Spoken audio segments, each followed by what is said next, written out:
கேளம்பாக்கம் பேருந்து நிலையத்தில் திமுக சார்பில் தண்ணீர் பந்தல் திறப்பு விழா நடைபெற்றது. செங்கல்பட்டு மாவட்டம் திருப்போரூர் ஒன்றியத்திற்கு உட்பட்ட கேளம்பாக்கம் ஊராட்சியில் ஜோதி நகர் திமுக கிளை கழக செயலாளர் KAT அன்பு ஏற்பாட்டில் கேளம்பாக்கம் பேருந்து நிலையத்தில் தண்ணீர் பந்தல் திறப்பு விழா நடைபெற்றது.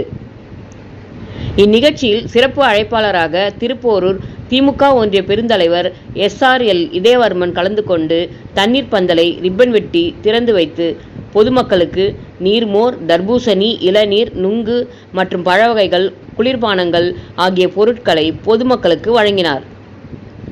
இந்நிகழ்ச்சியில் தலைமை செயற்குழு உறுப்பினர் அன்புச்செழியன் மற்றும் கிளை செயலாளர் பாளையம் உள்ளிட்ட திமுக நிர்வாகிகள் ஏராளமானோர் கலந்து கொண்டனர்.